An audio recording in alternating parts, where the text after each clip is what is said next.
What's going on, Maverick family? Welcome back to my channel. If this is your first time here, I am MC and this is the Maverick Conservative. I want to get started by saying that we live in increasingly violent times. A lot of our major cities are plagued with violence because of this defund the police movement, and it's time for you and your families to get out of the city. I urge you, I beg you, take your families and get out of the cities. Let's go ahead and get into the news. Man involved in NYC subway encounter killed by chokehold. Death ruled homicide. Medical examiner.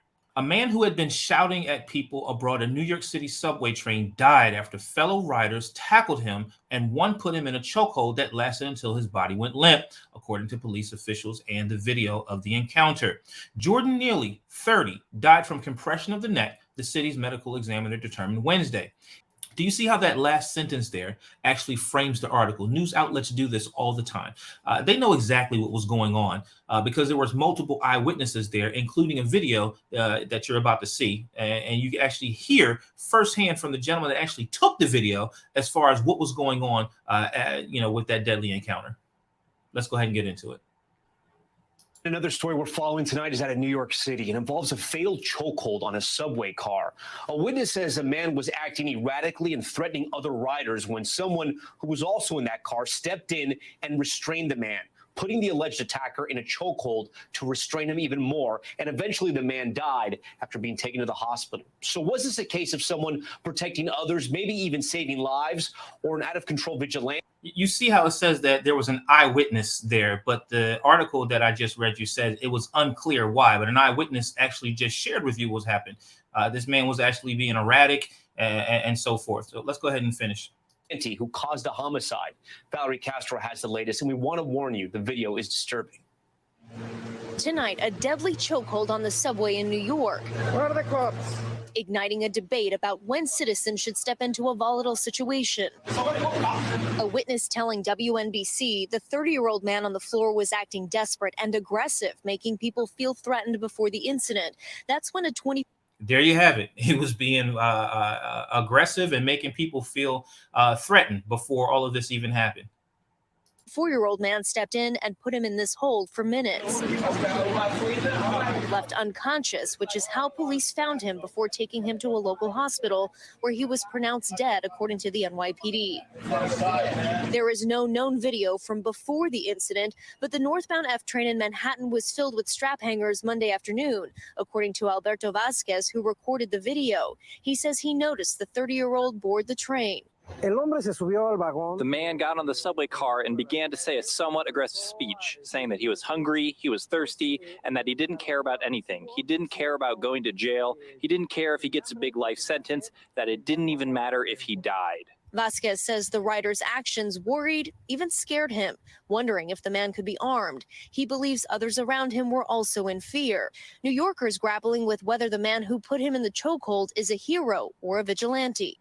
I don't believe that's New Yorkers as much as it's the mainstream media trying to frame this situation as another potential George Floyd situation, because this has happened to be a white man who killed this black man. Now, it's unfortunate that this man lost his life. But as eyewitnesses say, I wasn't there. You guys weren't there either. But as witnesses say, he was acting erratic and threatening the patrons that day and making them feel uncomfortable. I'm not sure exactly what went down before he actually was restrained, but clearly everyone there felt threatened enough for someone to step in and do something. But I guarantee you that the mainstream media is going to frame this or attempt to frame this as another George Floyd incident. I mark my words. I haven't seen a lot of coverage on this just yet, but that's what I believe is about to happen.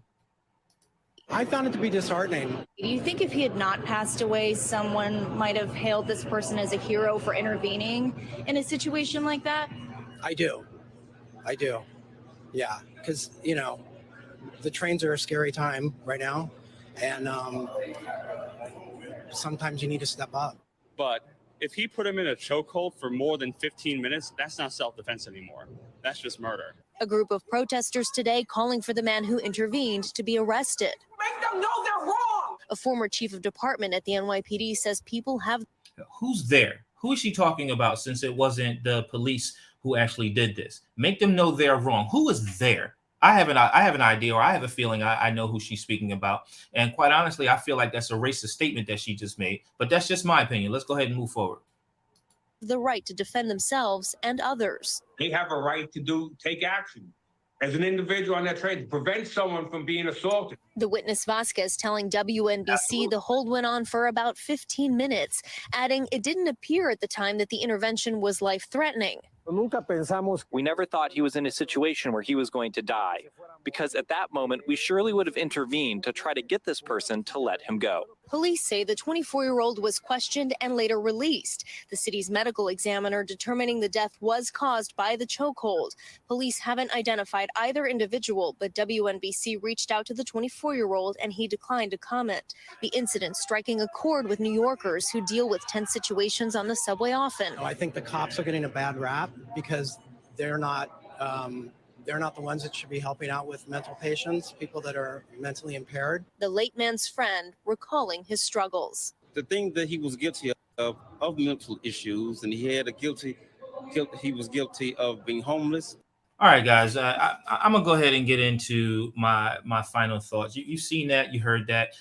Full links are going to be down in the resource section for the article that I referenced in the beginning and the rest of this video as well, if you want to see both full versions of that. I'm going to go ahead and get into my final comments. Let's talk about the bigger issue here. It's just not about this one tragic incident. It's about the safety of our society as a whole. Yes, mental illness is a serious problem that needs our attention and solutions. But can we really let our cities become a playground for the mentally unstable? How can we function as a society when people are afraid to leave their homes, not knowing when they may be attacked by somebody who's mentally unstable? And let's not forget about that defund the police movement. Is it really working? Can we really afford to take resources away from law enforcement when it's clear that right now we need them more than ever to keep us safe? But let's talk bigger picture. The man who killed this black man on the train was a white man. Let me ask you a question. Would the reaction have been the same if it was two black men on that train? Let's not play games. Let's keep it 100. If it wasn't for the mainstream media sensationalizing this tragic story, it would have just been another local news story. Why is that?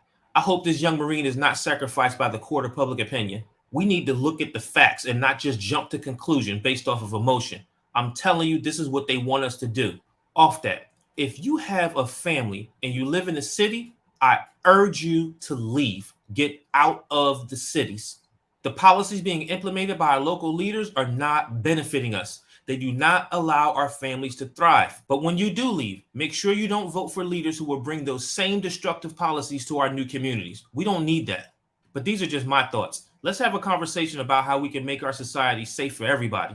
And don't forget to like, share, and subscribe to this channel. It's the only way to force YouTube's algorithm to push this content out to other like-minded individuals. And lastly, don't forget to tell a friend to tell two friends about the Maverick Conservative.